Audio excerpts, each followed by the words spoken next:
어쨌든 자기 집이 한 채 있으면 그 시장에 대해서 관심을 가질 수밖에 없다고 저는 생각이 들어서 전세 주고 까먹고 있어. 그러면은 장에서 멀어지는 건데 성실하게 살고 있는데 띵동 해서 보면 월세 들어와 있잖아요. 네. 그러면 이게 나쁘지 않구나가 계속 느껴지는 거거든요. 네네네.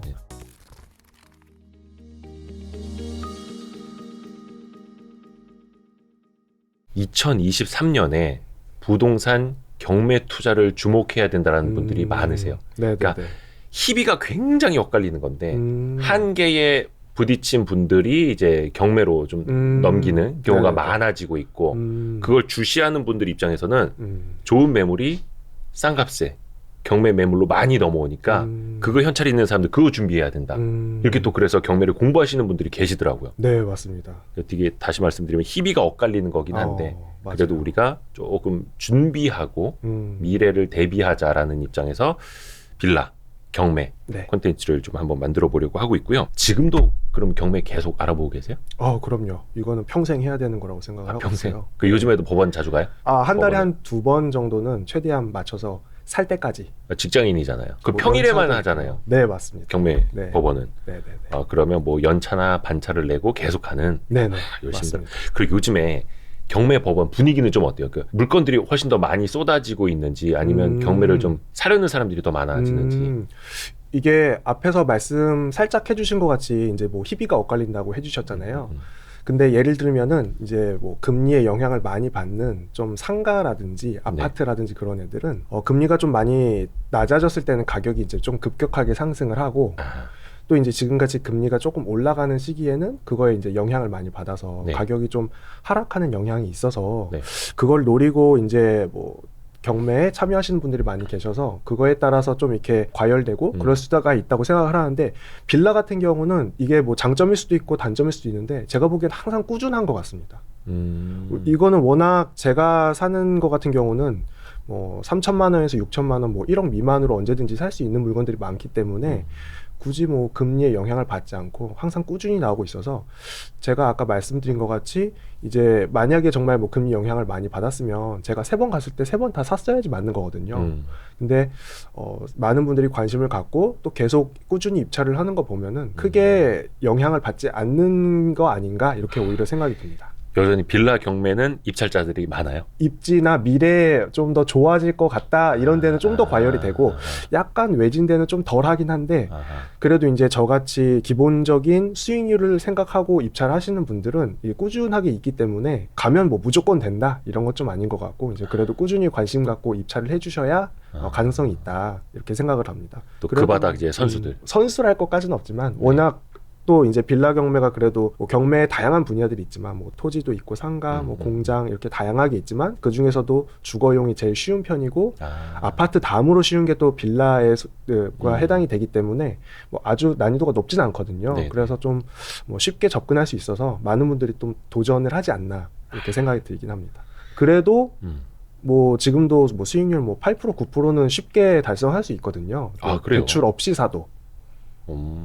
그래서 뭐 크게 그런 그런 경기에 영향 받지 않고 계속 도전하면은 장기적으로는 분명히 좋은 결과가 있지 않을까. 투자 수익률이 연 8, 9%. 기본적으로는 뭐 너무 욕심부려서 비싸게만 안 사시면 충분히 가능하다 이렇게 생각합니다. 그러니까 나중에 어떻게 보면 되파는 것도 생각을 해야 되고 그러니까 그쵸. 비싸게 사면 안 된다. 지난 4월인가요? 그때 나왔을 때도 항상 싸게 사야 된다. 네네네. 예, 강조를 많이 했었던 거고 그래서 맞습니다. 조금 거품 껴 있을 때 잘못 샀다가 나중에 되팔 때도 좀 문제 있고 또 투자 수익률이 안 나오면 또 더 문제가 되니까 네. 특히 이거는 월세를 딱 타겟팅해서 사는 거잖아요. 맞습니다.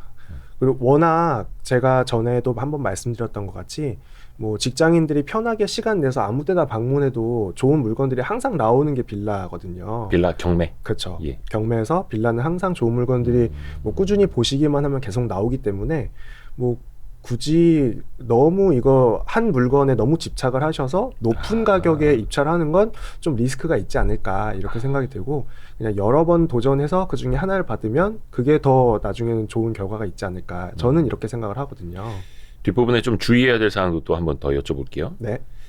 근데 이제 경매 투자도 여러 가지 종류가 있어요. 뭐 상가도 방금 말씀해 주셨고 아파트도 있고. 근데 많은 투자 방법 중에 꼭 빌라 경매를 택하시는 이유는 뭐예요? 이 책에서도 조금 부끄럽지만 제가 어느 학교다 이렇게 출신이 나와서 이게 표현이 돼 있긴 한데 공부 잘하는 학교. 그렇죠. 네네. 공부 잘하는 학교라고 하는 곳에 나오긴 했는데 그래도 제가 공부를 남들보다 조금 잘했을지 몰라도 이제 뭐 투자를 잘한다고는 전혀 생각하지 않거든요. 네. 실제로 제가 이제 이전에는 뭐 그런 암호화폐라든지 뭐 주식에서는 좀 쓴맛을 본 적이 있기 때문에 그래서 항상 조심해서 투자를 해야 된다. 그래서 최대한 실패하지 않는 투자를 해야겠다 이렇게 생각을 하고 도전한 게 이제 경매 파트인데 그 중에서도 상가라든지 뭐 다른 뭐 토지라든지 공장이라든지 이런 것들은 빌라에 비해서 제가 들어가야 되는 목돈도 어느 정도 좀 크게 들어가는 것도 있고 그리고 아무래도 저 같은 경우는 이제 주거에 해당되는 부동산 같은 경우는 항상 맞닥뜨리기 때문에 좀 네. 익숙해져 있지 않겠습니까? 근데 상가나 다른 부분들은 좀 더 공부를 해서 들어가야 되지 뭐 이렇게 빌라나 다른 주거용에 비해서 좀 더 이렇게 뭐라 그럴까 리스크가 좀 더 있다 이렇게 생각이 들고요. 그래서 좀 더 쉬운 것부터 접근을 하는 거고 제가 실제로 과거에 이제 상가 같은 것도 입찰을 해봤는데 네. 입찰을 할 때부터 목표 수익률이 더 낮게 생각할 수밖에 없더라고요. 시세라든지 이제 실제로 낙찰되는 가격들을 보면. 그래서 상가는 뭐 6% 정도의 수익률을 기대하고 들어가서 낙찰을 받으면 뭐 괜찮다 이렇게 보통 평가를 하는 것 같고 네. 근데 이제 저는 빌라 같은 경우는 그래도 최소한 8에서 10% 정도는 보고 들어가야 된다 이런 생각이라서 좀 타겟이 다른 것 같아요. 수익률 타겟이. 뭐 일단 예. 물론 더 잘하시는 분들은 뭐 10% 이상으로 상가 수익률 볼 수 있다 이렇게 하시지만 제가 봤을 때 그건 더 어렵다고 생각이 들어서 일단 시작은 주거용 같이 더 익숙한 걸 먼저 하시는 게 낫지 않을까 이렇게 생각합니다. 뭐 물론 이제 경매 투자도 뭐 1, 20억 단위 하시는 네네네. 분들도 있고 그렇죠. 근데 이제 소액으로 할 수 있는 맞습니다. 그리고 좀 난이도가 상대적으로 낮은 네네. 그래서 리스크도 좀 낮출 수 있는 네. 그래서 이제 빌라 경매를 네. 한다라는 거고 이게 꼭 빌라여야 할 필요가 있는 거예요? 예를 투자 들- 대상으로서? 뭐 예를 들어서 네. 비슷한 예를 네. 들어서 막 2천만 원에서 한 4천만 원 정도로 네. 경매 투자를 하고 싶은데 사실 그러면은 투자 대상은 한정적이죠. 한정적이죠. 지금 제가 그냥 딱 떠오르는 거는 2천만 원에서 4천만 원 사이면 가능한 게 예를 들면은 뭐 도서 산간에 있는 임야라든지 아니면 도심에서도 이제 뭐 개인의 땅이지만 도로로 사용하고 있는 곳들이 있거든요. 도로요? 네네. 그래서 이제 개인의 소유지만 그거를 아. 공공의 목적을 위해서 도로로 사용을 하면 그거에 대해서 소유권은 가지고 있지만 뭐 보유세나 이런 건 또 면제를 해주고 먼 미래에 개발이 되면 그건 다시 이제 뭐 주거용이나 이런 걸로 또 활용할 수 있는 그런 토지의 가치가 있기 때문에 도로도 거래가 되고 뭐 농지도 될 수도 있고요. 아니면은 뭐 좀 저렴한 오피스텔 같은 거 정말 뭐 도시형 생활주택이나 오피스텔 같은 경우에서도 실제 전용 면적이 뭐 4평, 5평 이런 것들은 좀 쌀 수 있거든요. 뭐 외곽이나 작은 거. 네네. 근데 이제 앞에서 말씀드린 것 같이 토지 같은 경우는 이게 정말 내가 이거를 구매를 해서 직접 이용을 하겠다라고 하면은 괜찮을 수도 있는데 그게 아니라면 다른 분들이 사용할 수 있게끔 뭐 빌려준다든지 뭐 사용할 수 있는 그런 방안이 있어야 되는데 그런 게 없으면 아무래도 사고 나서 계속 이게 수익이 발생되지 않을 수도 있기 때문에 그런 걸 좀 충분히 어떻게 보면 이렇게 뭐 엑시트할 수 있는 걸 좀 더 생각을 하시고 접근하는 게 좋을 것 같고 오피스텔이나 뭐 도시형 생활주택 같은 경우도 저렴한 가격에 매수를 할 수 있지만 이제 빌라 같은 경우는 비교적 토지 지분이 많기 때문에 미래 가치도 어느 정도 있다고 생각이 들거든요. 네. 근데 오피스텔 같은 경우는 당장의 수익은 비슷할지 몰라도 미래 가치는 좀 떨어지는 면이 있습니다. 워낙 그래요? 이제 토지 지분이 훨씬 적기 때문에 예를 들어서 이제 제가 주로 투자하는 이제 수도권 외곽 특히 뭐 인천 같은 경우는 뭐 빌라를 사면은 10평짜리 빌라면은 토지 지분이 뭐 5평, 6평 또는 뭐 많으면 10평까지 될 수 있거든요. 그러면 이제 뭐 개발을 했을 때 충분히 가치 있는 뭐 아파트라든지 다른 용도로 개발이 됐을 때 이제 뭐 수익을 얻을 수 있는데 오피스텔 같은 경우는 지분이 뭐 2평 뭐 이렇게 되면 그 개발할 가능성이 더 낮지 않을까. 물론 저는 오로지 월세만을 생각하고 매수를 하긴 하지만 그래도 미래 수익을 또 아예 생각하지 않을 수는 없거든요. 그러니까 첫 번째는 월세 수익이고 네네. 나중에 시세 차익이라든지 개발에 따른 이익은 네네. 부가적인 거로 생각을 해야 네. 그래도 조금 더 안전하게 투자를 할 수가 있는. 네네. 야, 근데 10평짜리 빌라를 사는데 토지 지분이 5, 6평이 나온다. 그럼요. 그래요? 옛날 건물들은 대부분 그렇습니다. 지금 거의 그냥 땅을 사는 개념으로 맞습니다. 네네. 역발상으로 투자를 네네. 해도 그래요? 그럼 이따가 좀 알려주고 가요. 네, 알겠습니다. 근데 아까 잠깐 얘기 중에 네. 대출 없이 사도 지금 네. 연 한 8, 9% 정도의 수익률이 나온다라고 이야기를 했어요. 맞습니다. 근데 지금 이제 금리가 굉장히 높은 시절이어서 만약에 대출을 좀 동원을 해서 사신다라는 분들은 그럼 기대 수익률이 확 떨어지는 건가요? 지금처럼 이제 고금리 시절에는? 물론 단기간으로 보면 이게 좀 수익률이 뭐 첫 한두 해 정도는 좀 아쉬울 수도 있을 것 같아요. 네. 근데 이제 우리나라 같이 어느 정도 금융시장이 되게 성숙한 나라는 이렇게 뭐 5% 이상 뭐 7% 되는 이제 시장 금리가 지속적으로 유지되기는 좀 어렵다고 생각이 들거든요. 그래서 많은 분들이 이제 최근에 급격히 상승하는 물가 상승 때문에 이제 단기간 뭐 예를 들면 뭐 길게 생각하면 2년, 뭐 짧게 보면 내년 중후반 정도까지 어느 정도 이제 금리를 높게 가져가고 그 이후부터는 어느 정도 다시 낮아지지 않겠냐 이렇게 많이 예측을 하시고 실제로 뭐 미국에서도 이제 금리를 이제 계속 발표를 하는데 뭐 점도표 이런 것도 있지 않겠습니까? 그런 걸 봤을 때 향후에는 이제 좀 낮아질 여력이 있어서 그러면은 지금 사는 게 그게 쭉 이어지는 게 아니고 향후에는 더 개선될 수 있는 여지가 있기 때문에 그런 걸 크게 신경 쓰고 뭐 살 필요는 없다고 생각이 들고요. 그리고 지금 실제로 대출을 받아도 제가 알기로는 뭐 근저당 같은 경우는 뭐 6% 중후반에도 어느 정도 가능한 걸로 알고 있거든요. 지금 기준으로 물론 더 올라갈 여지가 있지만 근데 제가 아까 말씀드린 것 같이 대출 없이 매수를 해도 9% 10%짜리 물건들이 얼마든지 있기 때문에 뭐 초반에도 그렇게 뭐 크게 리스크하다 이렇게 생각이 들지는 않습니다. 그럼 예를 들어서 뭐 한 7%짜리 그 이자를 쓰고 있다.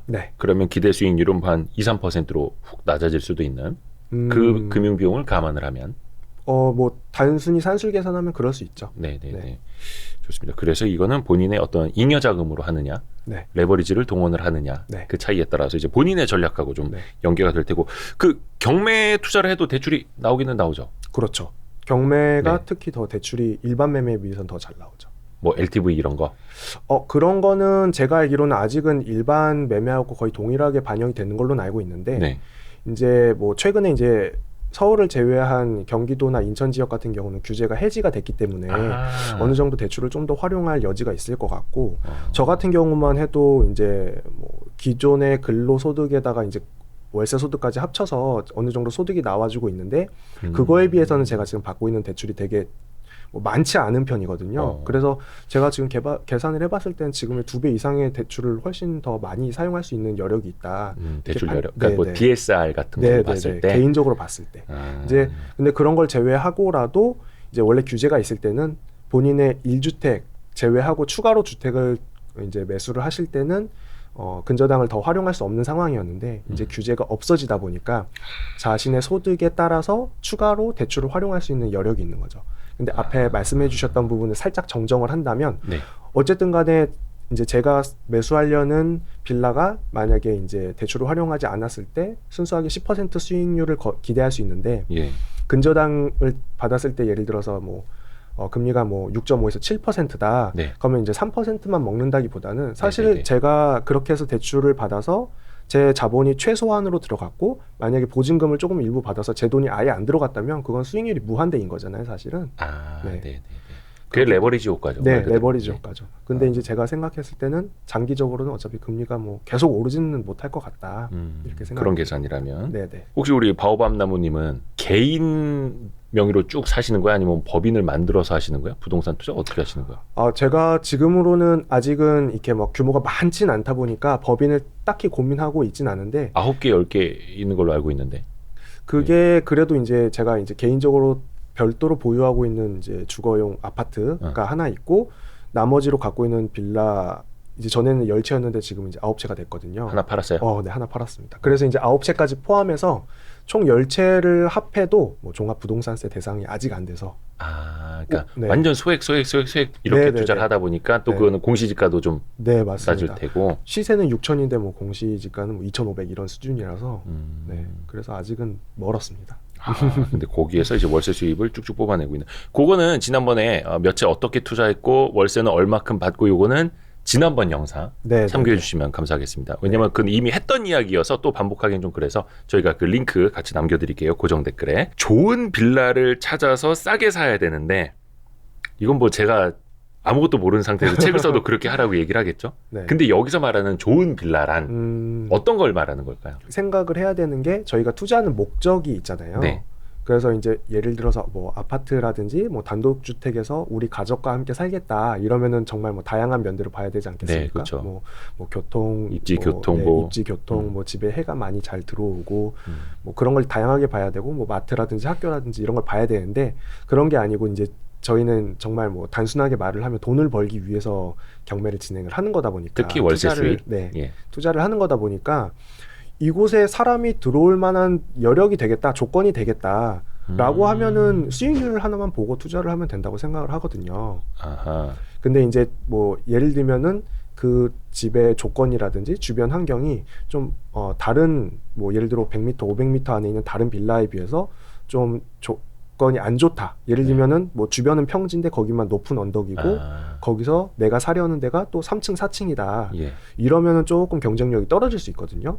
아니면은 뭐 주변에는 다 뭐 교통이 좋아서 뭐 지하철은 없더라도 뭐 버스로 도보 뭐 2, 3분 안에 어느 정도 들어갈 수 있는데 내가 투자하려는 곳만 알고 봤더니 뭐 좀 더 걸어서 들어가야 되는 조건이라든지 뭐 그런 뭐 상황이라든지 아니면은 뭐 다른데 대부분은 해가 잘 들어오는데 내 것만 좀 안 좋아. 이러면 조금 안 좋을 수 있는데 그럼에도 불구하고 가격 경쟁력이 또 있으면 그래도 또 뭐 나쁘진 않거든요, 사실은. 그러니까 가성비를 네. 계속 따져봐야 돼요. 가성비를 좀 따져봐야 될 것 같아요. 이게 그 접근성은 뭐 당연히 이제 최고죠. 그게 제일 중요합니다, 사실. 근데 그것도 이제 뭐 사실 전철역에 가까운 빌라를 뭐 싸게 사기는 쉽지는 않을 테니까. 근데 최소한 뭐 버스 정거장에서라도 좀 가까워야 되는 약간 이런 식으로. 네네.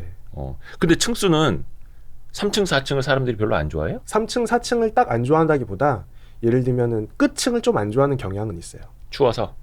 맨 꼭대기층이나 아예 반지하나 이쪽은 좀 선호를 안 하시는 게 사실이거든요. 왜냐면은 아파트에서도 제일 꼭대기층은 말씀하신 것 같이 좀 추운 것도 예. 있고 그리고 빌라 같은 경우는 제가 주로 투자하는 빌라는 좀 노후된 걸 많이 투자를 하다 보니까 엘리베이터가 없는 게 대부분이거든요.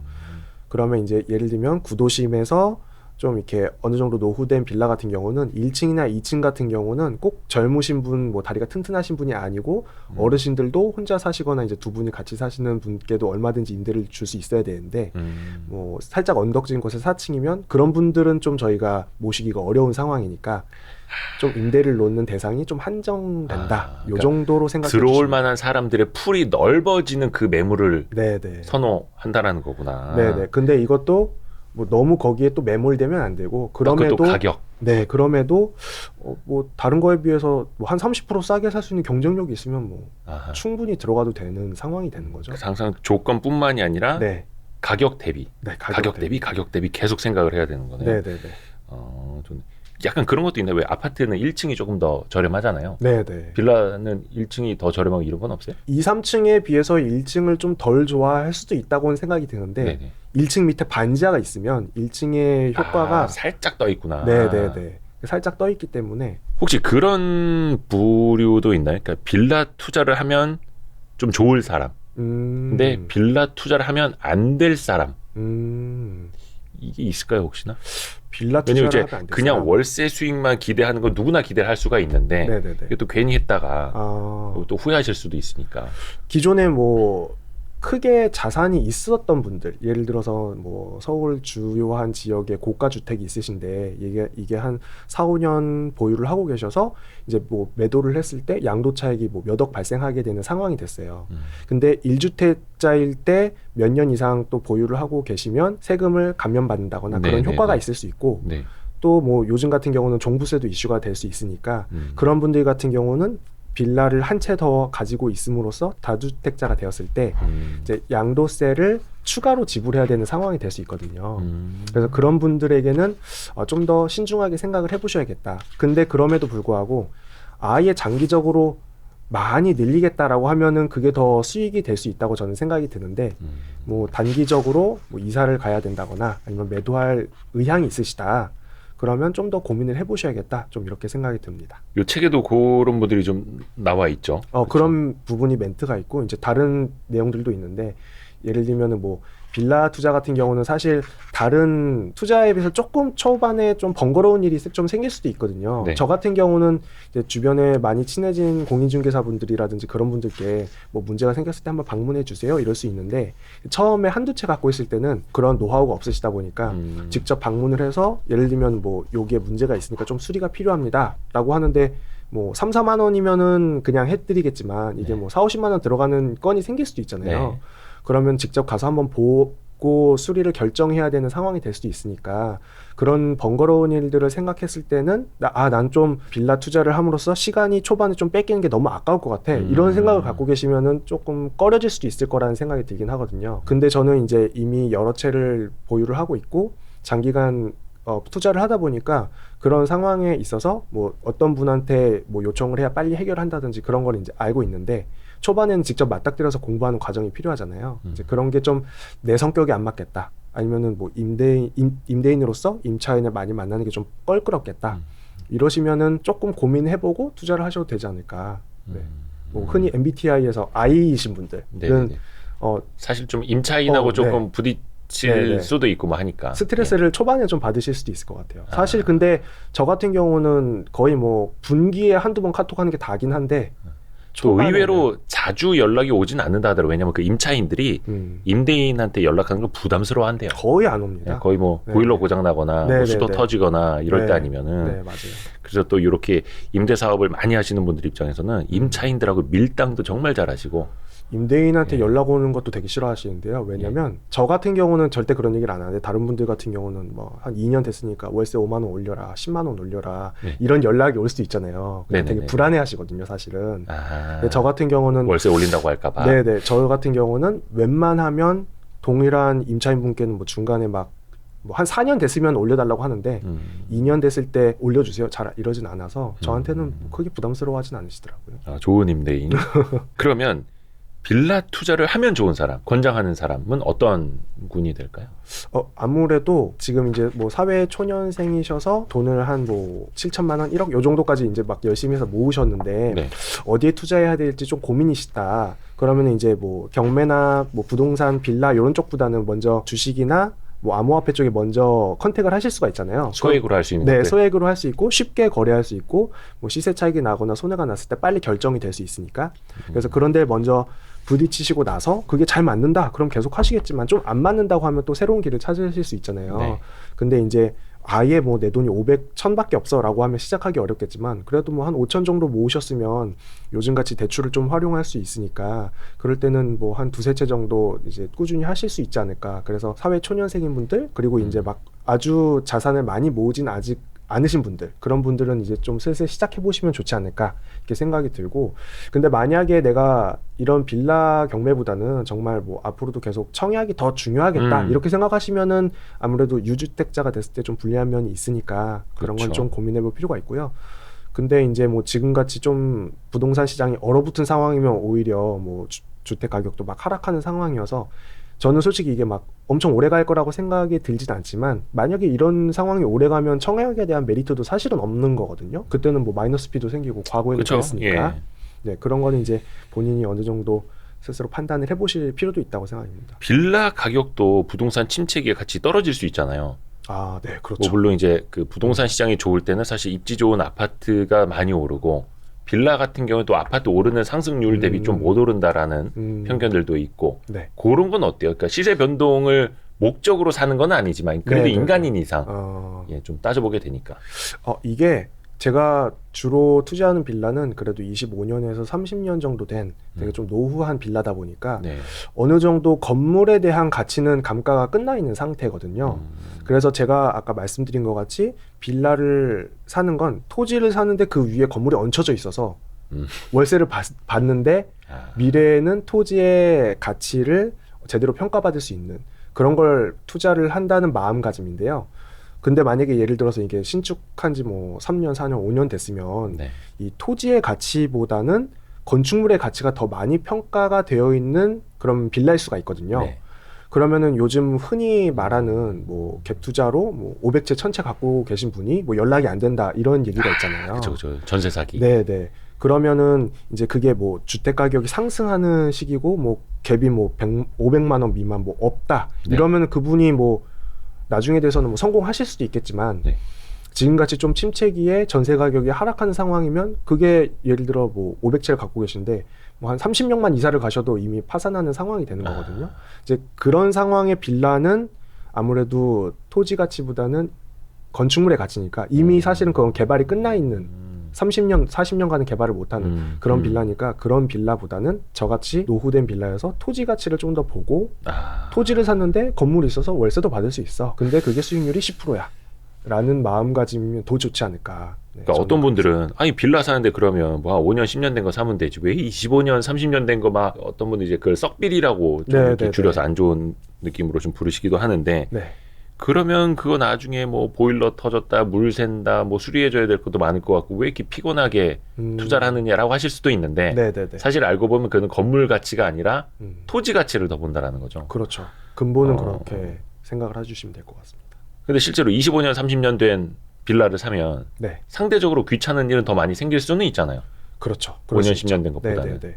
그럼 초반에 이제 제가 딱 샀을 때 딱 들어가 보면은 이제 좋은 상황인 집도 있거든요. 사실 내부가 어느 정도 수리가 돼 있고 네. 뭐 다 교체돼 있고 그런 집을 사면은 크게 손볼 데가 없는데 정말 들어갔는데 뭐 좀 안 좋을 수가 있잖아요. 네. 물이 차 있다 그러면 그건 잘못 산 건데 그 정도가 아니고 예를 들어서 뭐 싱크대가 정말 한 15년 정도 됐고 옛날 스타일인데 뭐 수리가 안 돼 있네. 네.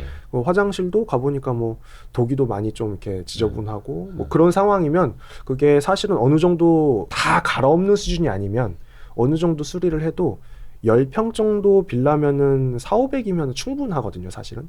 어떤 뭐 리모델링 개념으로 거의 리모델링 개념으로 해도 4,500이면 충분한데 그게 왜 그러냐면 사실 이게 어느 정도 월세를 줄 수 있는 수준으로 수리를 하는 거지. 네. 내가 직접 거주할 예를 들어서 뭐 정말 고가 아파트의 내부 수리에 뭐 3천, 5천 드린 수준이 아니고 아파트 인테리어랑은 개념이 다르니까. 개념이 다른 거죠. 왜냐면 월세를 또 나가시고 제가 이제 임대를 하고 그분이 거주를 하시다가 또 이사를 가시면 4년 정도 있으면 또 제가 도배를 교체를 해줘야 되는데 굳이 뭐 실크 광폭 으로 해서 뭐 도배를 뭐 300만 원짜리, 200만 원짜리 해드릴 필요는 사실 없거든요. 물론 해드리면 좋겠죠. 근데 그만큼 그런 월세를 더 받아야 되는데 그게 오히려 임차인 분들께 부담이 되는 거죠. 그래서 서로 적정한 수준으로 하다 보니까 그게 어느 정도 거주하는데 불편함이 없으실 수준으로 깔끔하게 해드리면 불만족은 전혀 없는 것 같아요. 그리고 요 책의 그 뒷부분에 보면 실제로 그 경매 물건 권리 분석하는 내용, 네네. 그리고 그 경매에 참여하는 그런 디테일한 프로세스, 예, 그런 것도 나와 있으니까 그 디테일한 것까지는 뭐 이렇게 저희 시간에 다 말씀드리는 좀 한계가 있으니 이 책을 좀 참고해 주시면 더 감사할 것 같고요. 그래서 여기 보면 이제 사건 번호 뭐 어떤 거 매각기일 얼마 뭐 이런 거 몇 개 나오네요. 네네네. 권리 분석 연습 같은 거. 정말 실전같이 했습니다. 앞부분에는 약간 개념 정리, 뒷부분에는 실전. 경매라는 것 자체가 되게 어렵다고 생각이 들고. 그죠. 안 해본 사람들 입장에서. 그렇고 뭐 되게 나쁜 투자 아니냐 이렇게 또 생각을 하시는데 그런 거에 오해를 다 풀 수 있는 방법들에 대해서 방법이라기보단 그게 오해라는 걸 잘 설명을 해드렸거든요. 그런 것도 좀 보시면 좋을 것 같고 어쨌든 경매를 하면은 그 중에 정말 여러 가지 권리가 복잡하게 얽혀 있어서 접근하기 어려운 거는 뭐 제가 봤을 땐 20-30%밖에 안 되고 정말 쉽게 접근할 수 있는 게 절반 이상이거든요. 그래서 항상 그런 거에 대해서 조금만 보시면 이 책 한 권만 봐도 경매지 사이트에 접속을 하셔서 보면 이건 문제 없네가 바로 알 수 있게끔 그렇게 구성이 돼 있으니까 어려운 것 말고 쉬운 걸 대상으로 했다 이렇게 이해해 주시면 될 것 같습니다. 근데 약간 경매에 대해서도 이제 잠깐 말씀해 주셨지만 편견도 있고 조금 이제 서글픈 현실이 있는 것도 있고 왜냐면은 그 전에 살던 사람이 잘 안 됐으니까 이 물건이 경매로 넘어온 거고 그래서 맞습니다. 어떤 분들은 그런 분들 계세요. 터가 안 좋을 수도 있고 뭔가 좀 기운이 안 좋을 수도 있고 그래서 나는 좀 경매 너무 싫어 이런 분들도 있거든요. 물론 이제 사람마다 생각은 다 다른 겁니다. 근데 그런 분들한테 혹시 해주시는 말 있으세요? 뭐 물론 누구를 뭐 강요하거나 뭐 일부러 권유할 필요는 사실은 없는 거고. 부동산이라는 건 제가 생각했을 땐 부동산 스스로가 뭘 잘못하거나 잘못된 건 없다고 생각하고요. 그 주인이 문제라고 생각이 들어요. 그 소유하고 계신 분이. 그래서 이제 부동산의 운명은 그 소유자한테 달렸다. 그러면 그게 좀 잘못됐었고 과거에 좀 안 좋았다고 해도 내가 들어가서 좋게 만들 수도 있는 거거든요. 그래서 그런 부동산은 전혀 잘못이 없다고 저는 생각이 들고 뭐 예를 들면 좀 안 좋은 투자다 이렇게 생각이 드는 것도 사실은 우리가 안 사주면 예를 들어서 제가 최고가로 낙찰을 받지 못했으면 제가 아닌 다른 사람이 사면 더 낮은 가격이 낙찰이 되잖아요. 그러면은 예를 들어서 그 빌라가 됐든 부동산에 대해서 근저당으로 돈을 빌려준 사람은 그 금액에 대해서 해결을 하는 금액이 더 낮아지는 거죠. 그러니까 자기가 돌려받는 금액이 더 적어지는 거거든요. 그럼 해소를 할 때 더 손해를 보시는 거예요. 그래서 제가 거기 들어가서 1등으로 낙찰받았다는 것 자체가 제일 좋은 방법으로 해결을 했다. 이렇게 이해를 하실 수도 있을 것 같고 또 그리고 안에서도 설명이 되어 있는데 일단 제가 이제 예를 들어서 빌라를 경매로 낙찰을 받으면 그 안에 누군가 거주하고 계실 수 있잖아요. 네. 그럼 그분을 어떻게 최대한 양해를 해드리면서 문제 없이 해결할 수 있을까 이런 거에 대해서도 설명이 되어 있으니까 한번 봐주시면 좋을 것 같습니다. 그러니까 약간 낙찰받은 다음에 분쟁이 생기는 경우도 좀 왕왕 있을 거 아니에요. 그럴 수 그런 있죠. 경험은 없었어요? 분쟁이 생긴다는 건 기본적으로 네. 저희가 이제 생각하는 입찰하기에 좋은 여기서 소개해드리는 그런 물건들이 아니고 정말 뭔가 특수한 권리들이 얽혀 있으면 분쟁이 생길 여지가 있다고 생각이 들어요. 네네네. 예를 들면은 제가 이제 지난번에도 그런 물건들이 있습니다라고 하면서 뭐 유치권이라는 권리로 한번 네네네네. 얘기를 해드렸었고 법정 지상권 이런 것도 설명을 해드렸었는데 맞아요. 그런 것들은 아무래도 법적인 해석이라든지 어느 정도 억울한 분들이 생길 수가 있거든요. 근데 물론 그것도 우리가 입찰해서 돈을 지불함으로써 해소가 되는 거기 때문에 그것도 전혀 나쁜 게 아니고 저는 좋은 거라고 생각이 들지만 네. 어쨌든 간에 해소하는데 시간이 걸리고 우리 같은 초보들한테는 힘들 수 있잖아요. 그래서 그런 걸 제외하고 아주 쉬운 것만 설명을 드리는 건데 그 안에서 낙찰을 받았을 때 그 안에 있는 임차인분이 최대한 손해를 보지 않고 부드럽게 이사를 가신다든지 해결할 수 있는 그런 물건들인 거죠. 그래서 크게 걱정이 될 만한 그런 건 좀 없다고 저는 생각이 듭니다. 경매하러 법원 가보면 네. 좀 이렇게 초보자들 티가 좀 나나요? 전혀 모르겠던데요. 그래요? 요즘 다들 공부를 많이 하고 오셔가지고 요즘은 제가 그냥 개인적으로 느끼기에 요즘은 사실은 부동산 시장이 조금 경색되다 보니까 그쵸. 기존에 꾸준히 오셨던 좀 뭐 중년 이상의 어르신들이 좀 더 많은 것 같고 좀 마주치는 사람들이 있어요 또? 저분 경매법원 자주 가다 보면? 뵀던 것 같은데 좀 바오밤 나무 또 왔다고 막. 그러진 않은 것 이제 같고요. 인천 싹쓸이 하러 왔다고 막 이런 거 아니에요? 집행관분은 알아보시는 것 같아요. 자주 오니까 집행관. 네, 집행관분들은 알아보시는 것 같은데 일반 이제 입찰자분들은 많이 알아보진 못하실 것 같고요.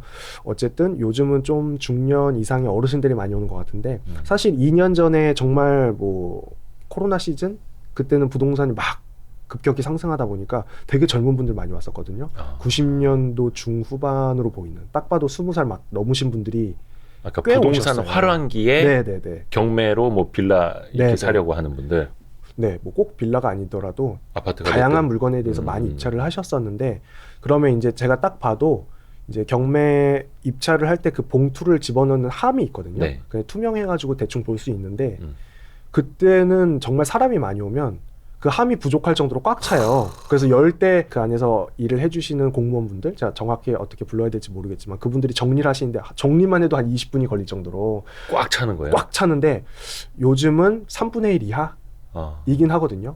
그 경쟁률 자체는 조금 네. 떨어진 거네요. 네. 근데 이제 그게 아파트나 상가 같이 되게 가격 변동이 심한 물건에 그때는 많이 경쟁이 심했는데 지금은 한두 분이 오셔서 이제 받아가고 약간 그런 느낌이라면 빌라는 정말 계속 꾸준한 것 같습니다. 그러니까 변동성이 좀 적어요. 네, 그런 것 같아요. 빌라 제가 같은 봤을 때. 경우는.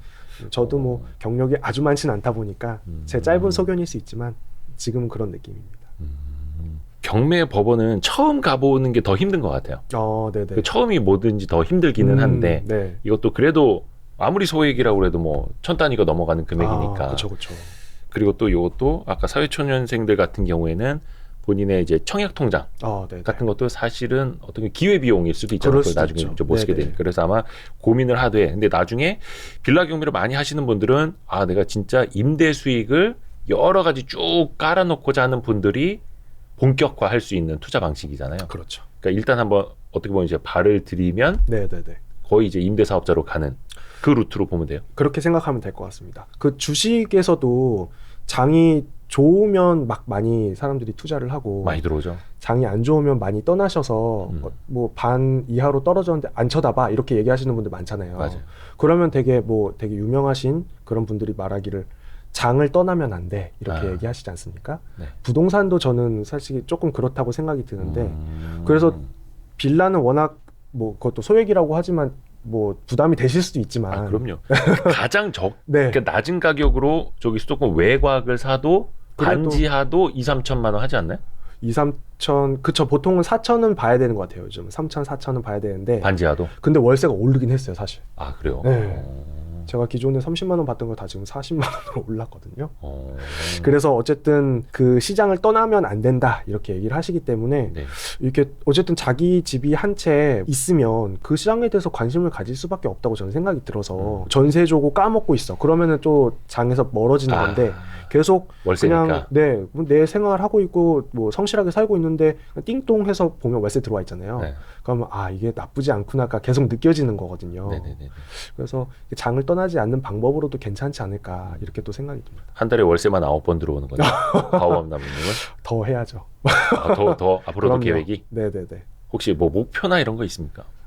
빌라 경매만 또 답이라고 생각이 들진 않아서 이제 제가 계산을 해봤을 땐 그래도 수익률이 좋기 때문에 좀 더 꾸준히 해보고 이제 제가 다른 방향도 좀 고민을 해보다가 도전을 해볼 생각입니다. 뭐 상가, 또 토지, 뭐 공장 이런 것도 제가 나쁘다고 생각이 들진 않아서 뭐 예전에도 입찰도 해봤고요. 네. 근데 이제 계산을 해봤을 땐 지금으로선 뭐 빌라가 나쁘지 않다고 생각이 들고 이제 뭐 대출도 나오니까 뭐 더 나쁠 게 없는 거죠. 될 때까지는 더 해볼 생각입니다.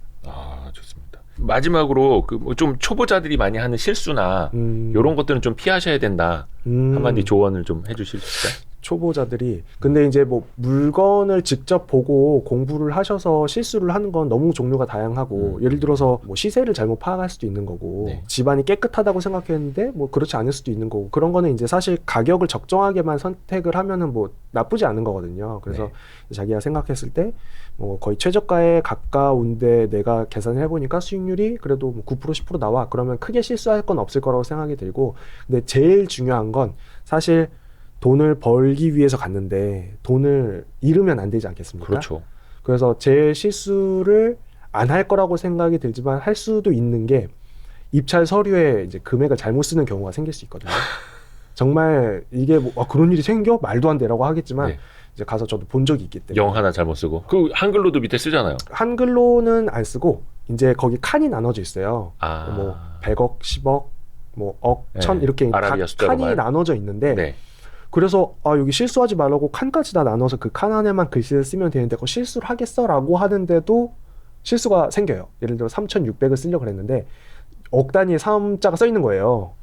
그러면 이제 이건 법원에서는 누가 봐도 실수지만 3억 6천에 사셨네요. 이렇게 되거든요. 근데 그거를 그 공탁금이라고 하나요? 모르죠? 보증금. 보증금 네. 10% 먼저 내야 되잖아요. 그렇죠. 근데 어차피 보증금이 360만 원 들어와 있으면은 네.